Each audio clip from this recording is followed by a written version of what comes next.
What's up, y'all? I'm back. Daryl, also known as the Finisher. Hey, in this handyman trade, we run into all different types of customers and characters on a daily basis. Different psychological types, man. They have different mannerisms and the way they go about doing things. Man, I had two experiences this week, like the things that just happened, that made me say, all right, I'm making a list, all right? This is gonna be the definitive list that I know that are typical with things that we run into all the time. So I know a lot of y'all can relate to it. And to all the customers out there, this is not to be offensive. This is just, handyman talking handyman talk, So, hey, right now we're gonna go into this list. It's not a top 10. This is just 10 different types, all right? So let's go.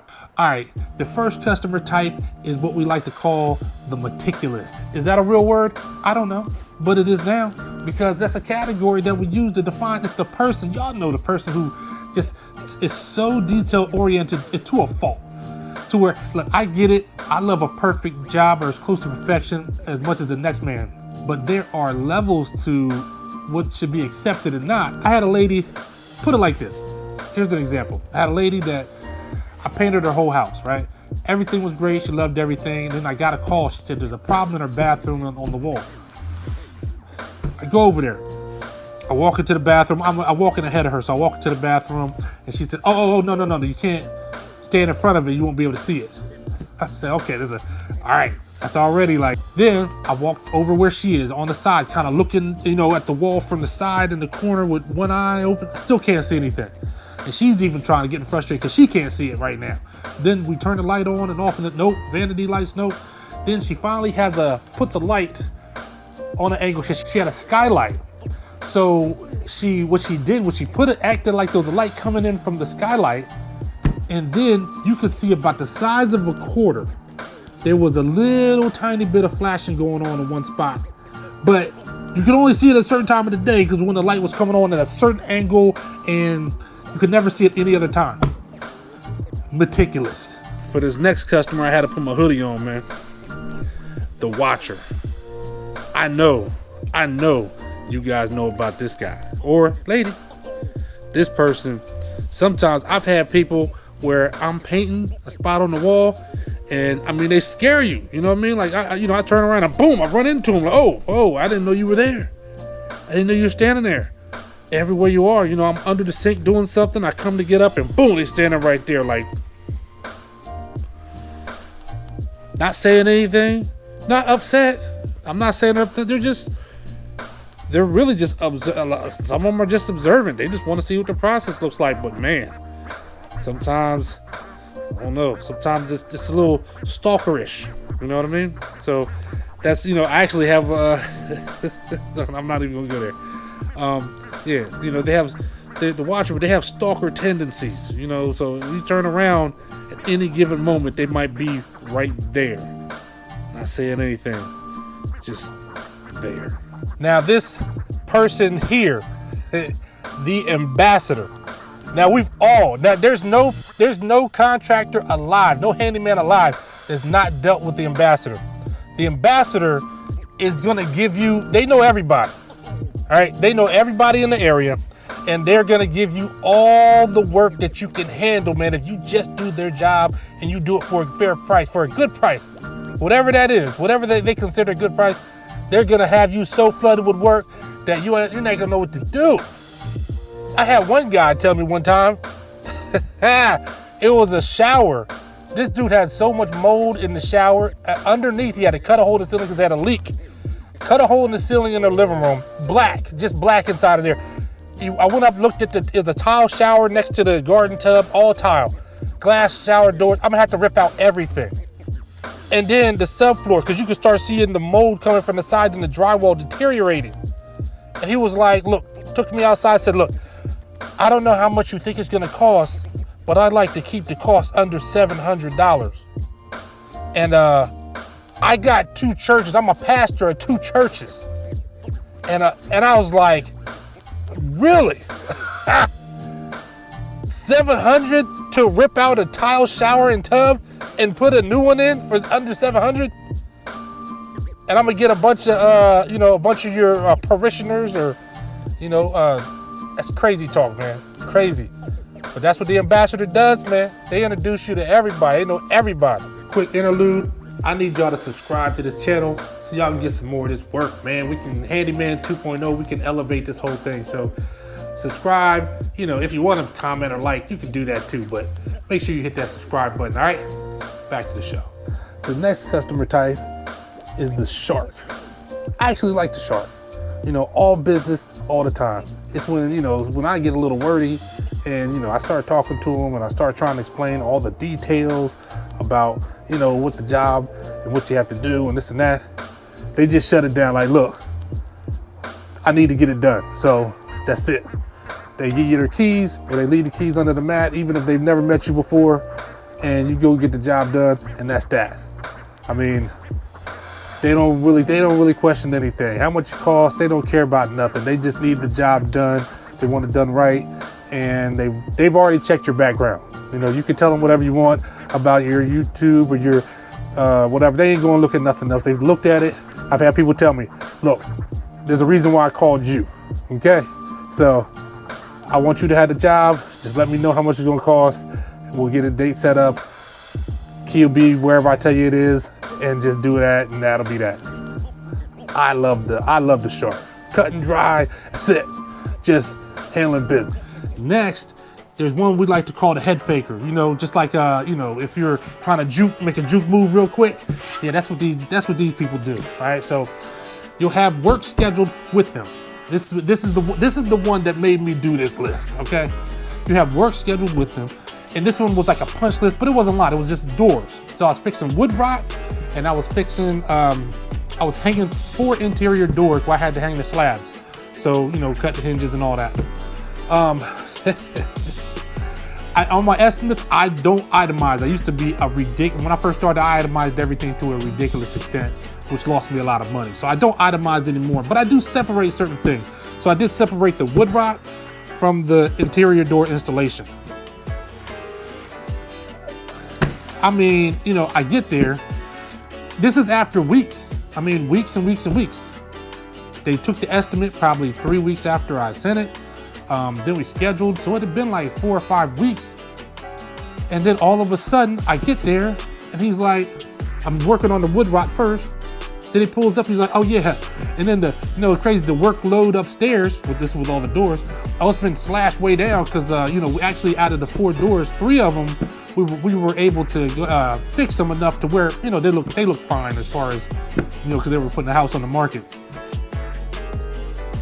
So you mean, why didn't you tell me? So you couldn't tell me that? So I planned this day to make X amount of dollars. I get here, and out of a 4, I miss this majority of the doors. After I'm done, I plan on having a certain amount of money from this job, and it ended up being slashed way down. And that's just, customers, if you're listening, don't do that. Let people know ahead of time so they can plan their day. Because I was like, I'm trying to run a business. If I have a certain amount and we've agreed to it and everything, and then after that, you decide to go and do half the work, and then I show up and you're just like, oh yeah, half of it's done already. It makes me feel like you're just trying to get on the schedule. The head faker makes you think you got a whole job coming, and you've agreed to everything, and then all of a sudden you get there and they didn't juke out of your way, you know. Next up, customer type, the Oracle. Now, of course, we all know what the Oracle is, man. If you watch The Matrix, if you haven't, I don't know what you're doing. One of my favorite all-time movies. But the Oracle is the person who, they already know it's gonna happen before it ever happens. Y'all know who I'm talking about. You know, it's the person that they gonna tell you, they tell you everything that's wrong. They tell you all the causes of the problems. You don't even have to diagnose anything because they already have the answer. They know how long it's gonna take you. It's the thumbtackification of a lot of these jobs, where somehow Thumbtack's giving the people the power to just say, hey, this is 2 to 5 hours worth of work. How on earth do you know that? You know, I've gotten to a job where you thought it was some little thing, and then I come in and it's 2 days worth of work. Their neighbor had the same exact problem. They know exactly what it is. So you don't have to do anything. You just need to come and fix it in the way they said it, and then that's it. That's the Oracle. The next type of handyman customer is the skeptic. I mean, this guy or lady, they don't believe anything you say. First off, it's always a bad sign when, I don't know if you've had this happen before, But somebody will call you. They'll call you because they want you to do an estimate or whatever. And then you ask them what their name and they say, Paul. And then there's an awkward silence like, oh, what's your last name, man? Like, you don't want to give me your last name? I mean, you called me. And then everything you say, then you go to then you tell them, or the diagnosis is, oh, you got a leak under here. Your stop valve is bad and it's leaking. Nah, they're new. Nah, there shouldn't be anything wrong with those. I just got those. I'm not too sure. Did you call me because you wanted something done, or did you just want to second guess everything I say? I mean, I've had customers like that no matter what it is, they just second guess it. They know the problem. They're just unsure of you for some reason, even though they called you. The next one, the time waster. Now, this fits in a bunch of different categories because it all depends. They like to waste. There are people who just, I used to really feel like they just love wasting your time. And I used to let it get me when I first started. So, I let them hold me hostage, man, on a phone call for a half an hour, telling me about their family and their background, and their cousin was supposed to do the job, and this whole big old thing. And they didn't, never to hear from them again. Or there's a subset of people under the time wasters are the collectors, okay? Now the collectors, they're just collecting estimates, all right? They collect them, it's a hobby, so they just get 1, get 2, get 3. I knew a guy that got 15 estimates for a roof and still wasn't sure on the price. Like, looking at all so which one do you think? Do you think this is still a good, You're just wasting people's time, man. Stop wasting people's time. There's people who they think that they'll call you over. This is another subset of the time wasters, is the people who think the inquisitive ones. They want to ask you a million questions because they think you're going to be able to walk them through how to do it for free. So you're going to come and you're going to give them a free lesson on how to get this job done. And they're going to be able to just do it themselves based on you just talking. They just wasting your time because they never intended to hire you in the first place. The next customer type on our list is the usurper. Now, that term has gotten very popular with Game of Thrones, and we all know it's the person who's trying to overthrow you at your position. The owner of the business, the handyman, they're trying to take you out. And let me give you an example of this. One, I just had 2 of them this week. I had a guy that, I sent him the estimate, and I sent him the estimate, never heard back from him.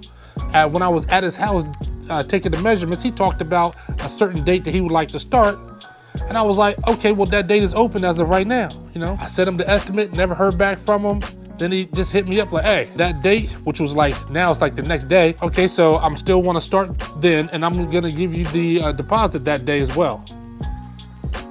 Like, bruh, we don't even schedule until you make a deposit. So I'm not sure whose company you're talking about, mine or yours. But my policies are different from your policy. So I had to correct that. I had another guy who I'd be at his house and then, they don't have the flooring coming in. So the flooring's not supposed to be here until Wednesday. Say it was Monday, Wednesday. So we'll start back then. We'll just come back on Wednesday. Really? I had no idea you were in charge. Now you're scheduling my jobs. How about this? How about I'll let you know when I can come back? All right. Last but not least, our favorite customers, we affectionately refer to as the homies. We do it on my end. They're the homies, man. They take care of you. Some of them almost become your friends. Maybe some of them do become your friends. It's the people that look out for you, they try to help you. I've had people that, I'm there to paint, and they say, I'm gonna go around and take the light covers off, and I'm gonna do this and I'm gonna do that. They prep everything for you, make sure everything is ready so you don't have furniture all in your way. It's just all these little things, man. They, try to accommodate your time, see if you're thirsty, just whatever. They're just happy that you're there. They have somebody that's doing the work right, and they want to get this work done properly. They love me, and I love them, the homies. And on that note, that's it. Think about it yourself. What kind of customer are you? I know if I look at myself, honestly, I didn't list this category, but I'd have been under the category as the human calculator, because I was that guy. I was that guy that's nickel and dime every little thing that, you know, I mean, hey, I didn't have much money, so yeah, you know, I had to look at it a little different. So let me know, hey, let me know down in the comments, when you're a customer, what kind of customer are you? All right, maybe you got a new category, something like that.